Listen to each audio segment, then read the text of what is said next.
Mr. Carney, you have testified that on the night of June 6th, when Joe Hunt was to see Ron Levin, you were supposed to take Amy Whitehall to the movies as an alibi for Joe Hunt. That's right.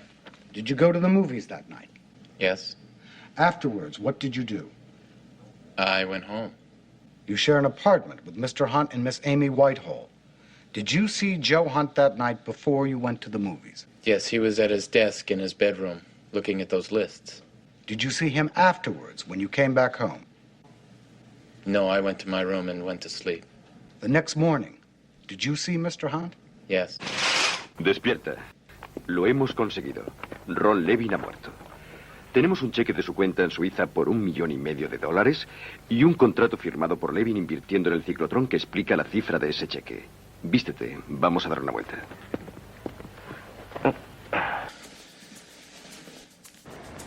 Primero fui a Pontevecchio. Compré algo de comer y lo llevé a casa de Ron. Unas raciones de diferentes ensaladas. Ya sabes cómo se preocupaba Ron por la línea. Cuando estábamos cenando llegó Booker. Yo le abrí la puerta. Enseguida sacó la pistola. Levin dijo, haré lo que usted quiera, lo que sea. Booker representó muy bien su papel de mafioso. ¿Y Levin se lo creyó? Del todo. Estaba asustado, muy asustado. Accedió a firmar el contrato y a darnos un cheque. Estoy convencido de que Levin creyó que Booker no lo iba a matar. Le pregunté cuánto dinero tenía en su cuenta en Suiza. Dijo que 1.700.000. Así que lo hice por $1,5 millones para que no hubiera problemas. ¿Tuviste que matar al perro? Se mostró tan dispuesto a colaborar que no fue necesario. Yo tenía pensado sacarle a Ron mucho más el jugo. Por ejemplo, su casa. Pero Frank metió la pata. Cuando le pregunté después de darle el cheque de Ron, ¿es esto suficiente? Él dijo, sí, perfecto. Cuando en realidad tenía que haber dicho, no. ¿Qué más tiene usted? Para así obligar a Ron a que le entregara la casa. Estropeó el plan. Cuando Ron se vio esposado, se derrumbó. Comenzó a temblar y a lloriquear. Sabía que iba a morir. Lo llevamos a su dormitorio, lo tumbamos en la cama boca abajo y Frank lo disparó en la cabeza.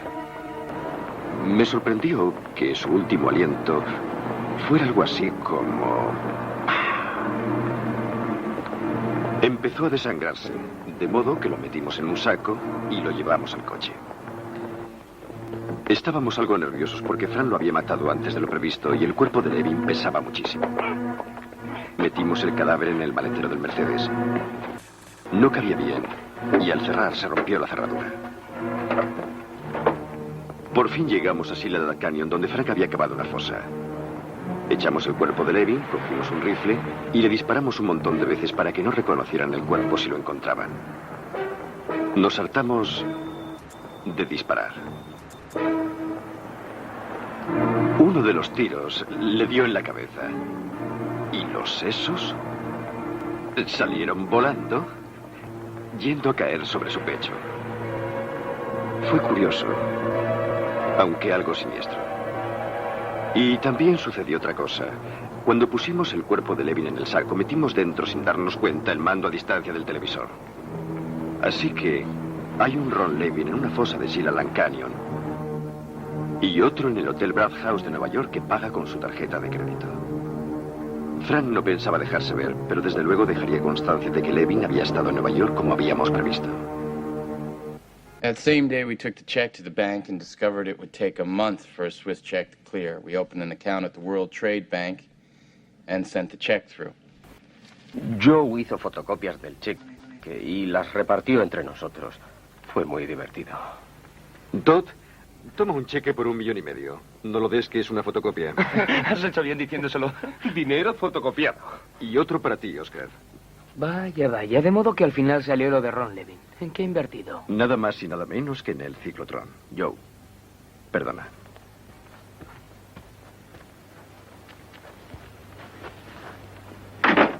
Verás, te llama Booker desde Nueva York. Está en la cárcel. Frank Booker had run into trouble at the Bradford House in New York. He tried to use Ron Levin's credit cards to pay his hotel bill, but both were overextended. Hotel security had double-locked Booker's door with his luggage inside until he paid his bill.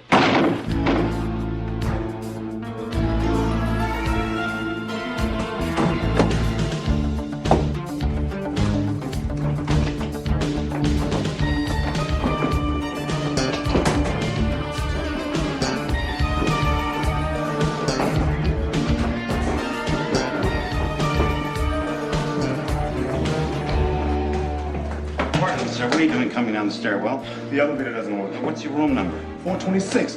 Get out of my face, man. I gotta catch a limousine. German, all units, assistance, main entrance, main and tan jacket, back.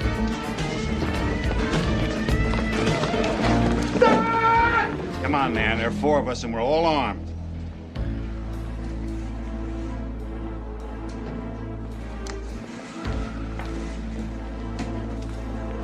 Joe went immediately to New York to bail Booker out of jail. We were pretty nervous that Booker had made a critical error. As security guard at the hotel, you were working the day shift on the date in question. Yes. Is the man you had the altercation with in this courtroom? Yes, he is. Would you point him out, please? Right there.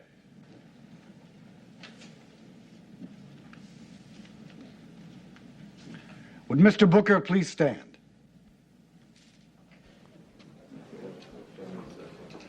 And this is the man that was registered at the hotel in the name of Ron Levin and tried to escape when you attempted to detain him. Yes, it is.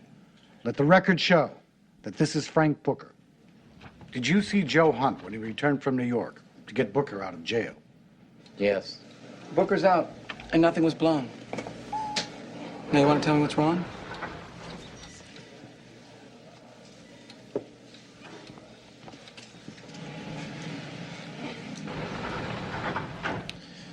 We're almost out of money. Commodities are dead. So? We got $1.5 million from Levin. Ron Levin's check bounced. The bank wouldn't cash it. And when did you first see Joe Hunt when he returned? He was in our bedroom. And what was he doing? He was lying face down on the bed, and he was crying. Did you ask him what was going on? Objection. Hearsay. Overruled. You may tell us. I'd never seen him that way.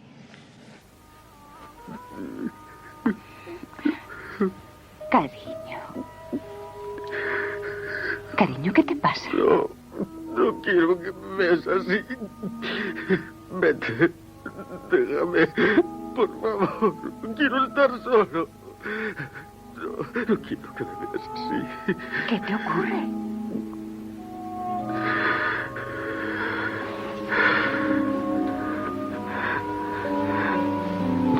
No han aceptado el cheque de Ron Levin.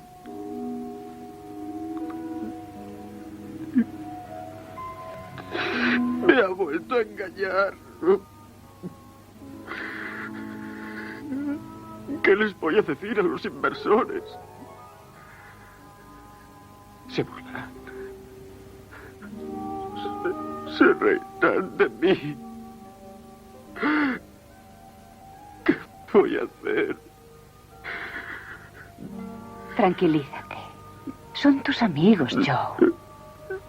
Se reirán de mí. Perderán la confianza. Joe. ¿Has hablado con Levin?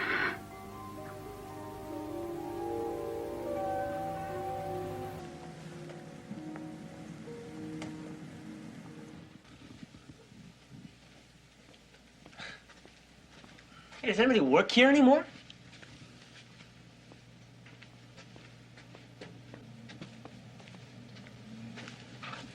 Joe, can I see you a minute? Sure. Are we out of business or what? I mean, I come in here and no one's doing anything. You and Todd used to be here 6:30 every morning trading commodities. Now, it's nothing. And this place used to be cooking. And when I try and get an answer out of Todd, he says, everything's great. What's going on here? You'll probably find out sooner or later.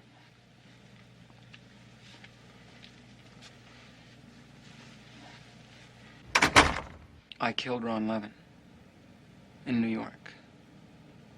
It was the perfect crime. You have nothing to worry about. And I have nothing else to tell you. I didn't know what to believe. I mean, Joe had told so many lies by then. He was always bragging about some feat or other. Did you discuss what Joe told you with anyone else? No. But I was present later when it was brought up by Carney about who they should tell. It took a long time deciding exactly who we could trust. We finally came up with Eric, Brad, Amy, Quebec, Todd, Holmby, me, Booker, and Joe. Os advierto que esta es una reunión muy delicada. El que quiera marcharse puede hacerlo. Pero el que se quede también será responsable. Por desgracia, si se quiere ser alguien en este mundo y alcanzar el poder, hay que protegerse. Me imagino que no hará falta deciros que para lograr eso muchas veces hay que violar la ley. Frank Booker y yo hemos matado a Ron Levin.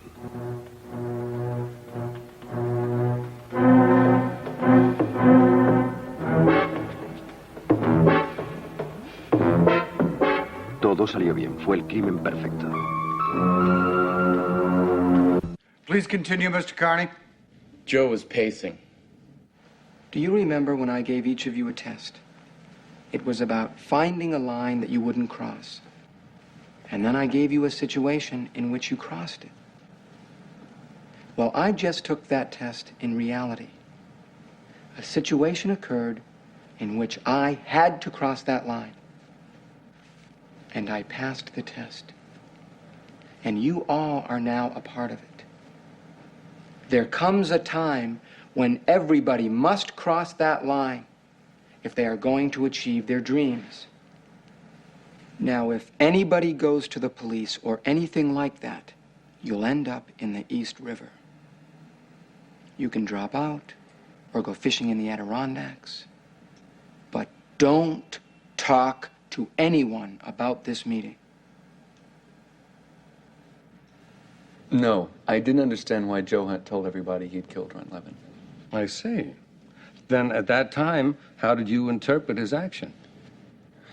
Joe was always seen as sort of like an eagle returning to the nest with food. Food that it had not eaten itself, but was bringing back to the children. The food being Ron Levin's check for $1.5 million, sir? Yes. It was a statement. I've done this for you. Now you should follow me all the more. Absolutely. Let's cut the remarks after the answers. Just ask the questions, Counselor. Yes, thank you, Your Honor. Mr. Holmby, did you think that a common belief in the paradox philosophy would keep the people in that meeting from revealing what they'd heard? In my case, it would. Ah, and would you tell me why? Because Joe was important to me as a role model. I felt that my success was tied to his success. Indeed. Now, to go back to Joe Hunt's statement that he killed Ron Levin, how can you tell when a person who follows the paradox philosophy is telling the truth, since lying is part of that philosophy? I think a person's goals become important in judging whether that person is telling the truth. Oh, then if Joe Hunt's goal was to pull the group together by saying he killed Ron Levin, he might be lying. Or telling the truth by bragging. Why bother to commit the perfect crime if you can't tell anybody?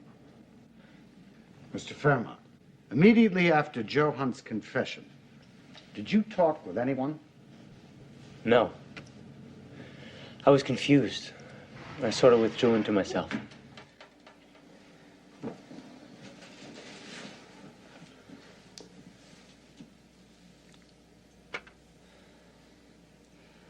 I'm talking into this thing because there's no one I can talk to.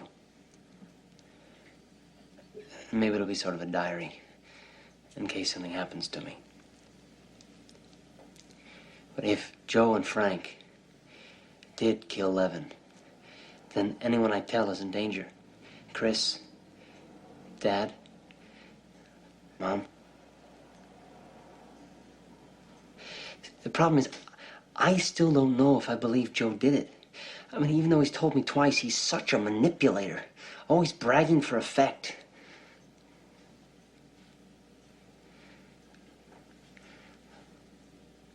But if he did kill Levin,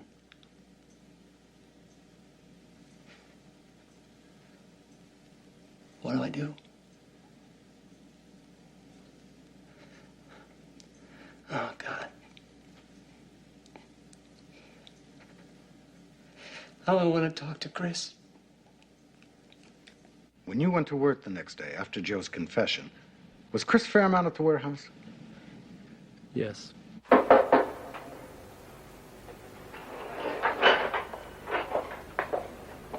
Hola, ¿qué pasa? A lo mejor hay micrófonos en la oficina. Voy a decirte una cosa. No se lo digas a nadie, porque me matan. Tranquilo. En la reunión de ayer, Joe nos dijo que él y Booker habían matado a Ron Levin. Anda ya. Lo dijo muy en serio. No creo que estuviera mintiendo, Chris. Dios mío. Dios mío. ¡Qué barbaridad! Ese chico se ha vuelto completamente loco. ¿Lo sabe Eric? Estaba allí. ¿Y qué dijo? Nada. Nadie dijo nada. También dijo que estábamos arruinados y que si todos colaborábamos, pues... Bueno, ya le conoces. Estuvo contándonos unos rollos increíbles. Al final casi consigue que le sacáramos a hombros. Estás arruinado. Y yo también. Joe y Booker han matado a Levin, pero viva la compañía. Mi hermano Eric está metido hasta el cuello. No sé cuál es la postura de Eric, pero sí sé que Joe influye mucho en él. Hay una cosa que está clara. Todo el que habla muere. Tengo que contárselo a mi padre. Verás, papá, he estado pensando cómo decirte esto. Todavía no sé cómo hacerlo para que tenga sentido. Inténtalo. He llegado a la conclusión de que aquello en lo que yo creía sobre el club es mentira. Primero, he perdido todo mi dinero. Sé que me lo advertiste. Además, para colmo, creo que nuestro amigo Joe Hunt ha matado a una persona.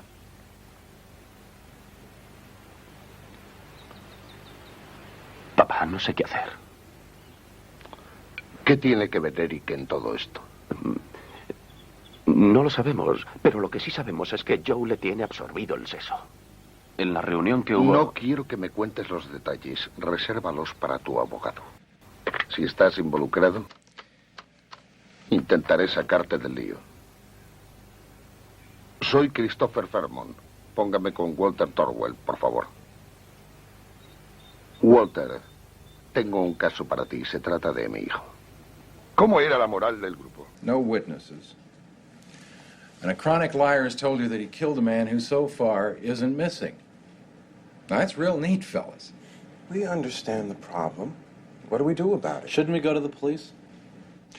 I'll call them and see if Levin is missing. If he's on vacation in the south of France, you're going to look pretty silly. But if he's dead, you're going to need more of those 8 witnesses on your side. And if Joe has the kind of power over them that you say, Believe it. then moving too soon without other witnesses would alert Joe to cover his tracks even more. While I'm sounding the police, you go back to work like nothing has happened. Sure. Piece of cake. Detective Stoloff, please tell the court how this case came to your attention. I was working in the detective pool and received a file as a routine report on a missing person. Hey, I just picked up this report from missing persons, maybe a suspected homicide. It was filed by the guy's father after he disappeared, Ron Levin. That name is funny? No, but this is. Ron Levin's file. I've been working with the DA on an indictment on Levin. Fraud, theft, A to Z scams.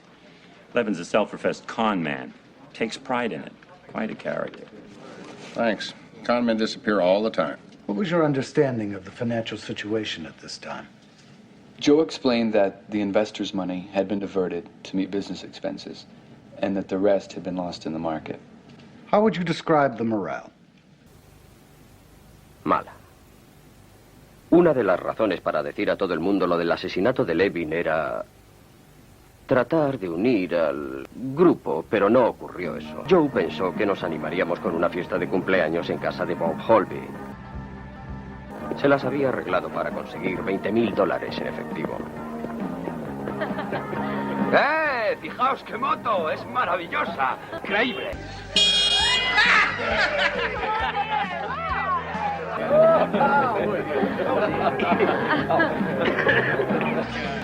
Bueno, chicos, seguidme.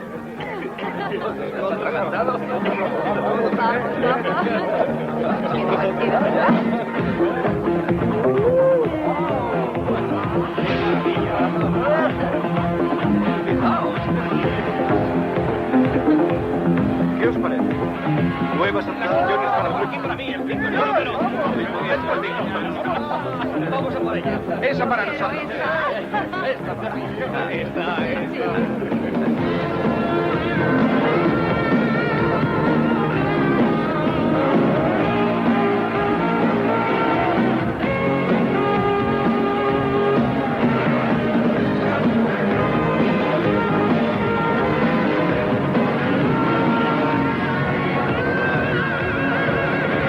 And during this time, did you meet Masood Nabodi?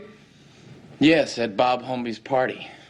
Todd Milburn had told me that Masood was the son of a very wealthy Iranian.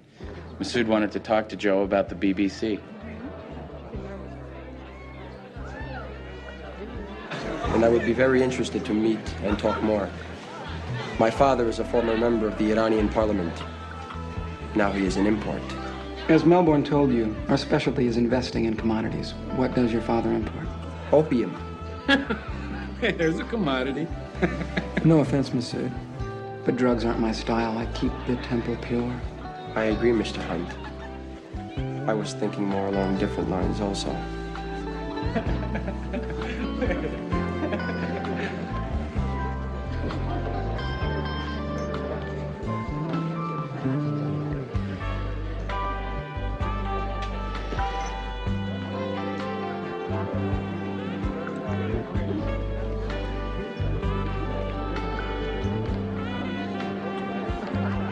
El padre de Masood vale su peso en oro, pero parece ser que es un monstruo. Los dos se odian a muerte.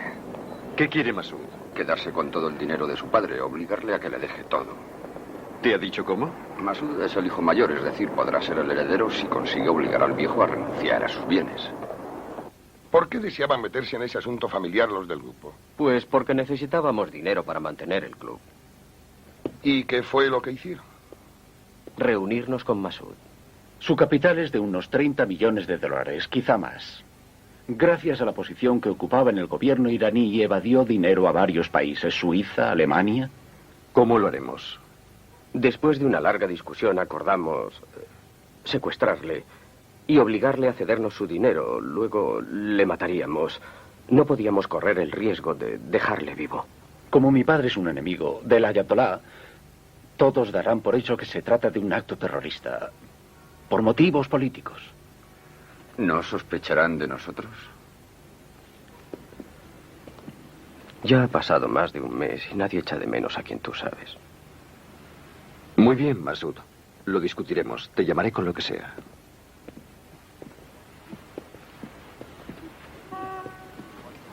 Después de aquella reunión, ¿volvieron a hablar ustedes cuatro sobre los detalles del plan? Sí, señor, y decidimos llevarlo a cabo. Señor Carney, solo hacía 2 semanas que conocían a Masood Nabodi. ¿Por qué actuaron tan deprisa? Porque queríamos el dinero. Señor Shelby, volviendo al asunto de la reunión en la que Joe Hunt confesó que entre él y Booker habían matado a Ron Levin, ¿se tomó en serio la amenaza que hizo Joe Hunt a todo el que hablara? Sí. ¿Hubo algún momento en el que el señor Hunt le comentara cómo mató a Ron Levin? Sí. Verá, mientras Chris trataba de convencer a unos chicos de que se unieran a nosotros, yo traté de tirar de la lengua a Joe y así conseguir más información para la policía. Joe me lo contó todo. Tengo que confesarlo, me quedé impresionado cuando dijiste Frank y yo hemos matado a Levin. No me lo esperaba. No tenía ni idea. Brad, no te preocupes. Todo va bien. Pero tienes en tu poder un contrato y un cheque firmado por Levin. Es evidente que tú fuiste la última persona que le dio vivo. No tengas miedo. Jamás encontrarán el cadáver. Fue un crimen perfecto.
Mr. Kearney, if we may recap from yesterday.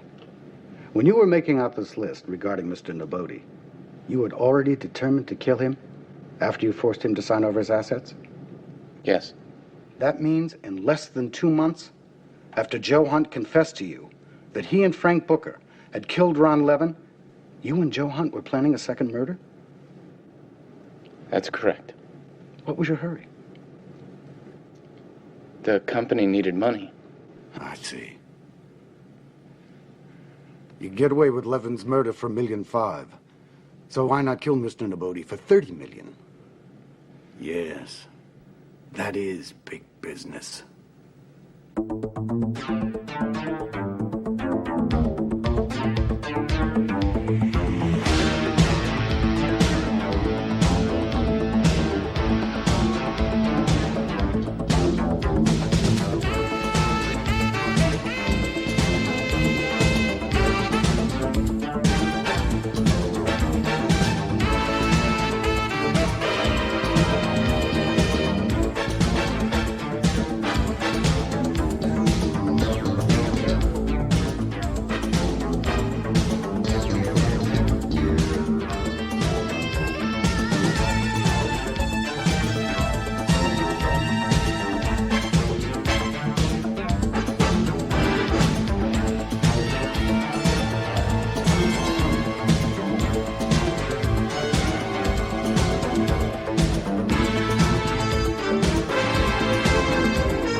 Señor Carney, volvamos a la reunión en la que planearon el secuestro del señor Nabodi.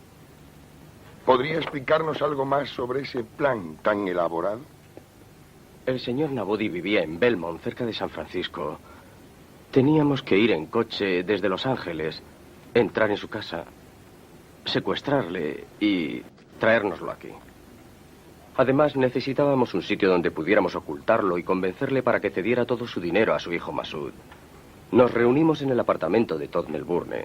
Los únicos que estuvimos presentes fuimos Todd, Joe, Booker, Masood y yo. Tenemos más información.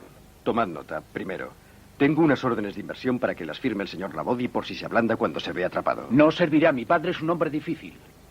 No cederá sus bienes voluntariamente. Habrá que torturarlo. Me ocuparé yo. Ninguno de vosotros está emocionalmente capacitado para hacerlo.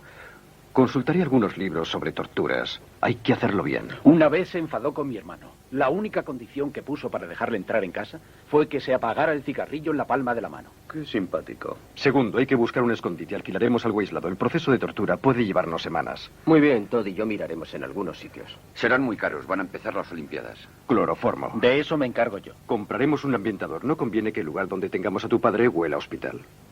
Lo compraré cuando vaya por el pegamento. Muy bien. ¿Dónde hará el señor Nabodi sus necesidades? Compraré un cubo y un poco de tierra. Con eso bastará para los primeros días. ¿Algo más? Comprar un baúl, traerlo aquí y comprobar si cabe un cuerpo. De acuerdo. ¿Quién va a comprar el uniforme de repartidor? Yo lo haré, y también las esposas. Ve a Place's Place. Allí compré yo las esposas para Levin. Venden todo tipo de cosas. ¿Qué más? Opio. Es adicto. Si tenemos suerte, hasta quizás se cierre en banda. Y así podremos dárselo como premio o dejarlo sin él. Lo que más nos convenga. De drogas no entiendo. ¿Cuánto necesitas? $2.000. Bien. ¿Se os ocurre algo? Sí, ir de compras. The plan was to get the items and return that evening and check what we had assembled.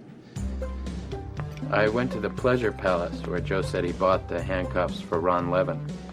I purchased a pair for Mr. Naboti. I also bought a gag. Our plan was to gain entrance into Mr. Naboti's house by posing as delivery men. Joe and Melbourne would appear to be delivering the trunk wrapped like a package and addressed to Mr. Naboti. I spent that entire day covering the items on my list. We paid cash whenever possible to avoid any record of our purchases. While this was going on, you had still not told anyone that Joe Hunt had confessed to killing Ron Levin. No. I was afraid. Not only for myself, but of endangering anyone I might tell. And it was very difficult. Mr. Sedgwick, to the best of your knowledge, did Chris ever tell his brother Eric that he knew about Joe Hunt's confession? No. Chris wanted to wait.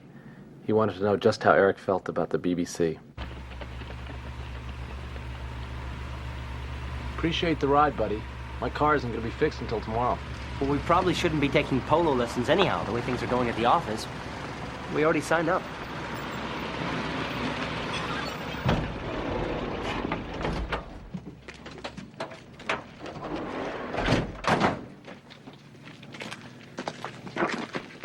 So what's happening with Joe?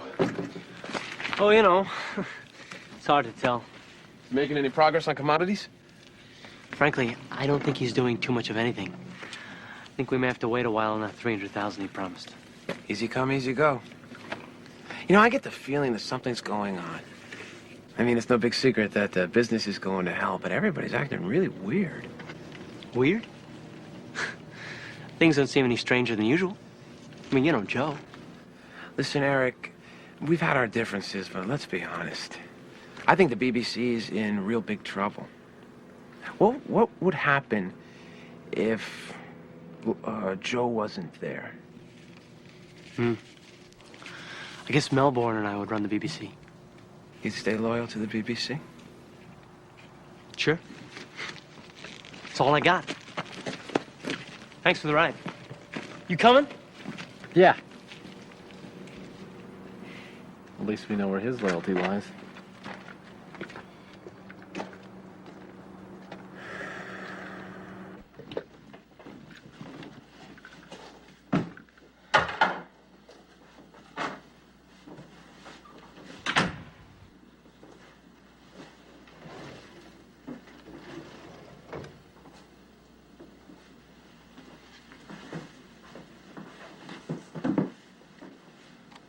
Some more thoughts. I spoke to Chris today, and I think he suspects something about Joe, but... Well, if I tell Chris, it could get us both killed. If Joe really did it, but... I can't take the risk of Joe going after Chris. Or any of my family. Why in hell didn't somebody do something about Joe at some point?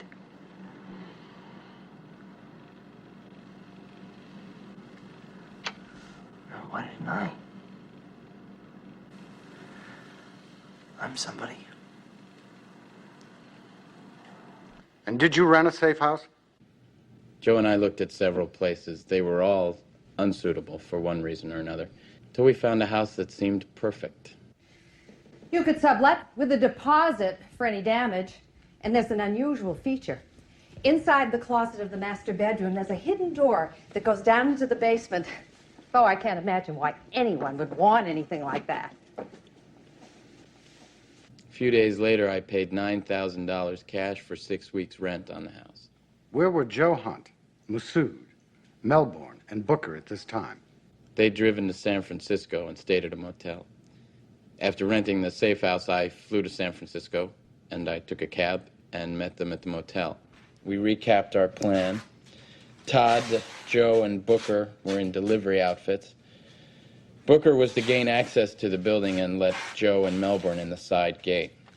The trunk was wrapped in brown paper and addressed to Mr. Naboti for delivery. Okay, guys, let's go. Mr. Sedgwick, were you being urged to contact the police at this time? The lawyer kept calling and told us to be ready to see them. Hey, I know we agreed to go to the police, but I'm just telling you that I need some more time to... All right, we'll be ready. Just don't rush it, okay? Lawyers. First, they don't move fast enough, and then bang! Police want to see us? Yeah, he said to be ready anytime, which means we've got to feel Eric out as soon... Good timing. Hey, guys. Hey. What's up? Just hanging out, man. Some more diet soda? Yeah.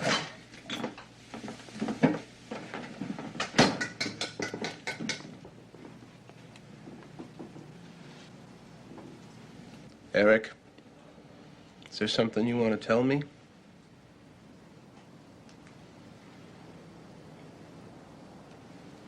Should we tell him? If you want to.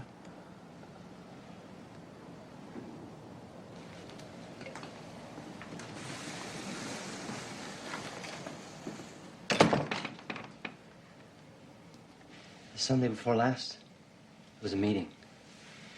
And just a few of us were invited. Joe told us that he and Booker bumped off Ron Levin.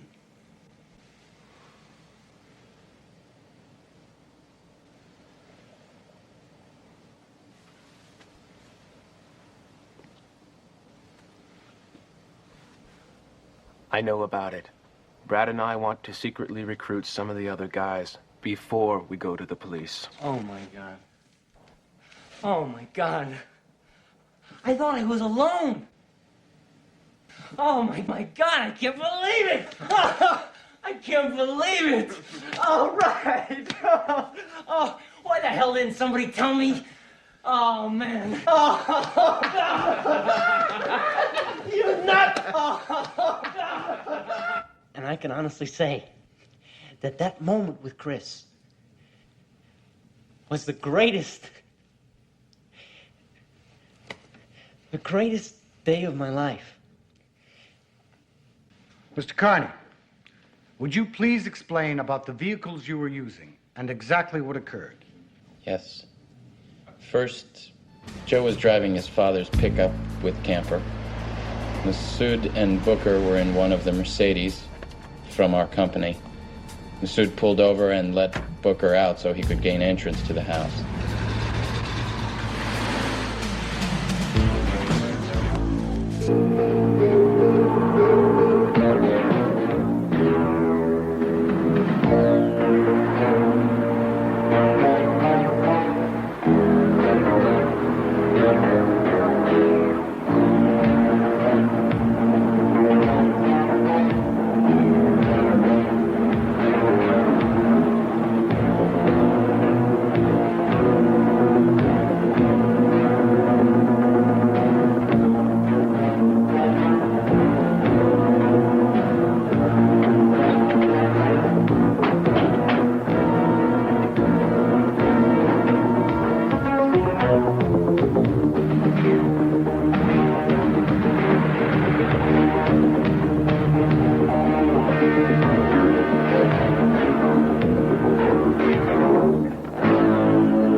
What happened then?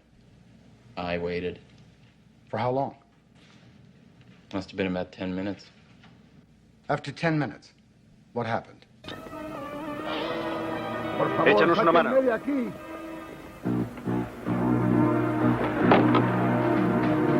¿A dónde me llevas? Sáquenme de aquí, por favor.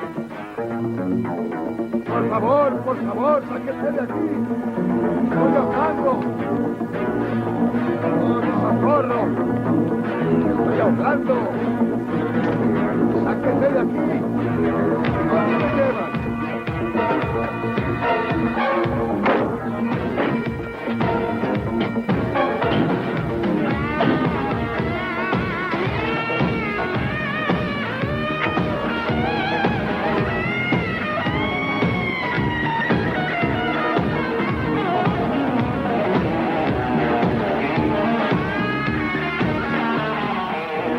Cada vez que pienso lo que ha hecho. ¿Qué? En medio de todo el jaleo, cuando estábamos a punto de dormirle, va el tío y no se le ocurre otra cosa que irse al baño a lavarse las manos. Es la hostia. En un momento así. ¡Qué gesto tan simbólico! ¿Sabes que ha sido eso una clara demostración de su debilidad? Aún no puedo creerlo. Cuando le estábamos dando el cloroformo, Booker se mareó, así que hemos tenido que hacerlo casi todo Melbourne y yo.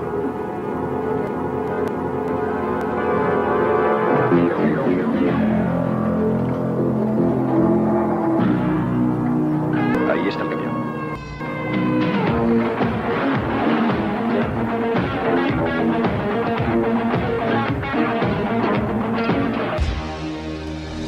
Because we had to move Mr. Naboti from the Bay Area to Los Angeles, we rented a larger truck because it was more closable and more secure.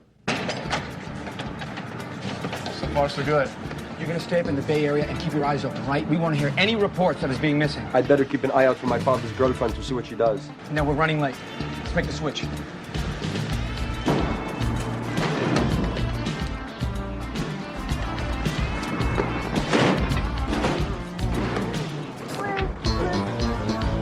Tell me what you want. What have I done? What did I do? Please you tell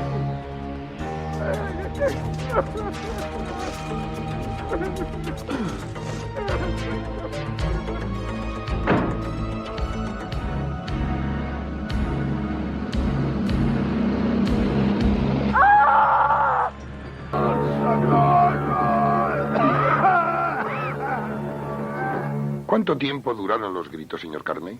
Alrededor de 1 hora. Paraban 3 o 4 minutos. Después volvíamos a oírlos. Más tarde, ¿qué ocurrió? Dejaron de oírse los gritos. ¿Y qué hicieron?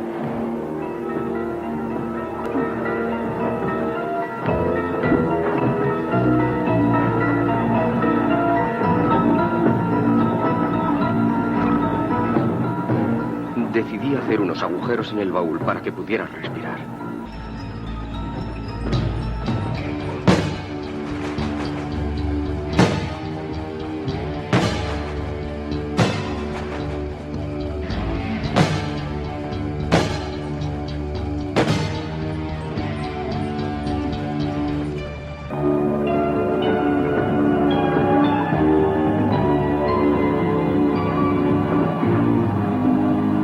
¿Qué ocurrió? Llegó un momento en que los gritos se hicieron insoportables. Teníamos miedo de que alguien lo oyera desde algún coche cercano. No sabíamos qué hacer. En vista de lo sucedido, tapamos los agujeros del baúl para que volviera a perder el conocimiento.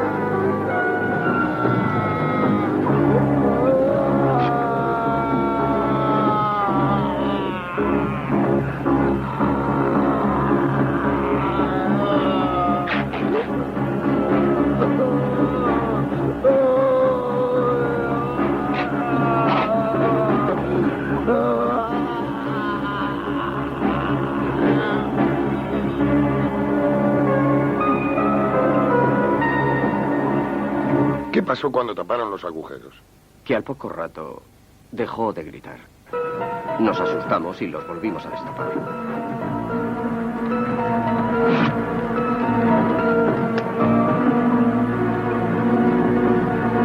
¿Y empezó a gritar otra vez? Sí. Así que los tapamos de nuevo. ¿Cuántas veces repitieron esa operación? 2 o 3 veces. ¿Qué hicieron luego? El camión se paró.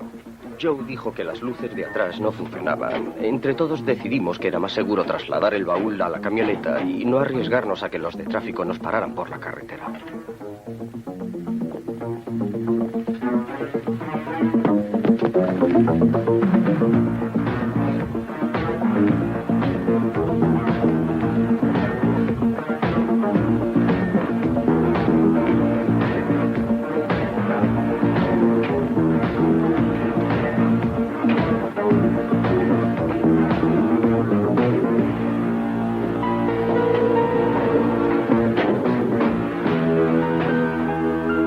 ¡Vámonos!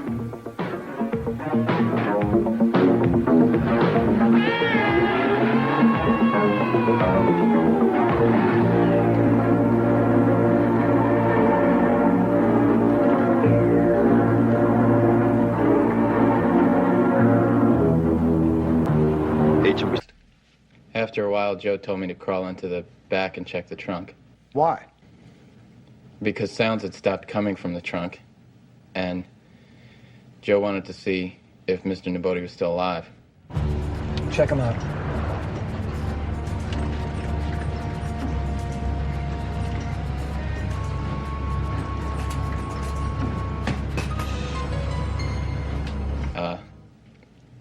A lot of hot air rushed out, and I could smell the odor of urine. Couldn't really see inside.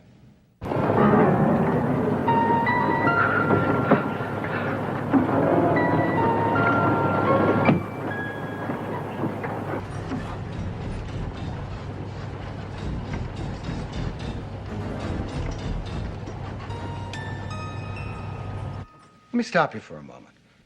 Up to this point, had you ever in your life seen Bijan Nabodi? No, I had not. When you looked inside, what did you see? Saw a man in a fetal position with handcuffs on.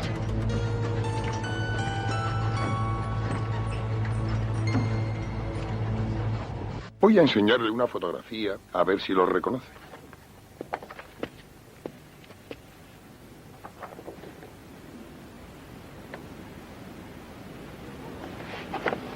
Sí, es él. ¿Qué observó cuando levantó la tapa del baúl? Vi que todavía se movía un poco. Me fijé que el vientre subía y bajaba y estaba babeando. Entonces, cerré el baúl y volví a mi asiento. Pensaba que aún vivía. Le dije a Joe lo que creía.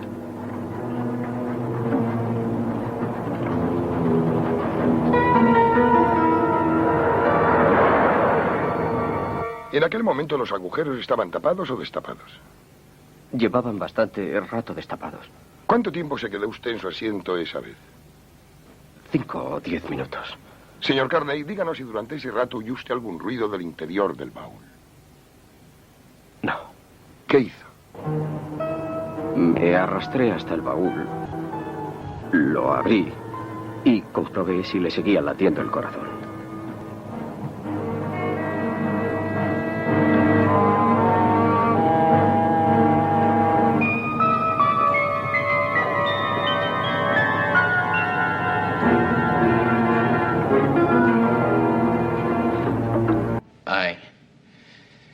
Didn't notice a pulse.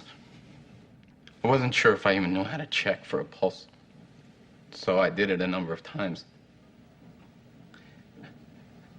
I felt no pulse, no breath. I looked at him some more, and I noticed that same movement that I had seen before. And I realized that it was probably movement from the truck, rather than breathing. And I...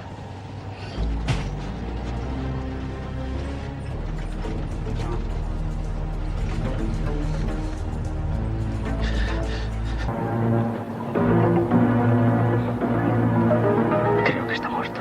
Mira, a ver. Si es necesario, hazle la respiración boca a boca.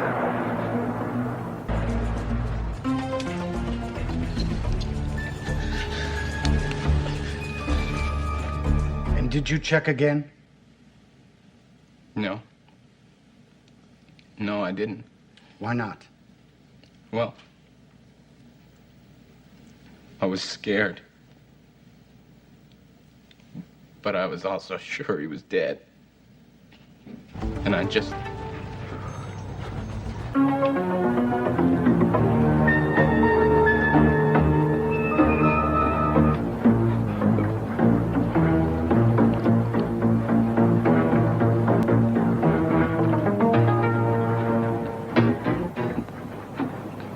Está muerto Joe, seguro.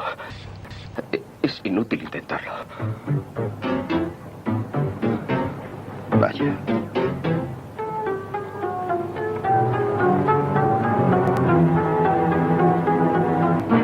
¿Qué vas a hacer?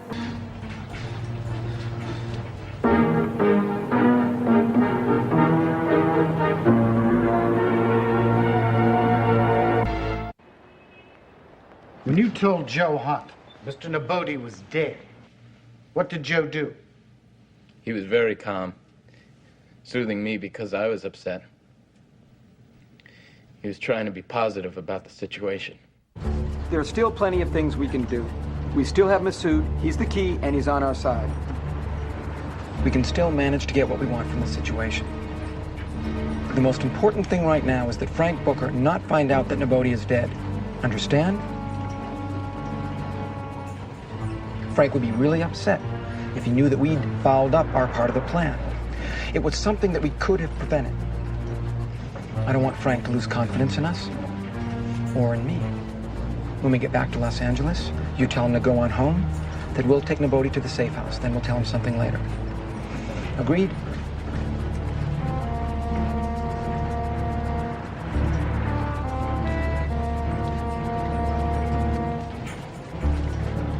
And when you got back to L.A. that night, what happened? It was about 10:30. I told Booker to go on home and we'd see him the next day. Then I picked up a car and some food and met Joe in Melbourne at the safe house. Where was Mr. Nabodi's body when you got there? In the entry hall. Al ser el hijo mayor, Masood puede acceder a los bienes de su padre. Yo me ocuparé de todo el papeleo, pero nadie debe saber que el señor Nabodi ha muerto. Además, podía haber dado a Masood un poder notarial en cualquier momento. Pediremos a nuestros abogados que preparen el poder. Falsificaremos la firma del señor Nabodi y de ese modo Masood podrá reclamar los bienes. And what did you discuss in terms of what to do with the body? Mostly whether or not it was necessary for the body to be destroyed or merely disposed of in such a way that if it were found, it wouldn't matter much. And Masood has said again and again how his father had many enemies in Iran, even the Ayatollah himself. So if he disappears... It wouldn't point the finger at us. It could be anyone. Then it wouldn't appear necessary to destroy the body in this situation. In this situation as compared to what? As compared to the situation with Ron Levin's body. So we decided that it wasn't necessary to destroy Mr. Nabodi's body. Later that night, we loaded the body into the pickup so we could take it somewhere. Todd went home. We had talked about taking it up to Soledad Canyon to dispose of it. Le llevaremos al mismo sitio donde enterramos a Levin. Lo conozco bien. Antes iba a hacer prácticas de tiro. Llegamos a un lugar en la carretera donde había una especie de llano y un barranco a un lado.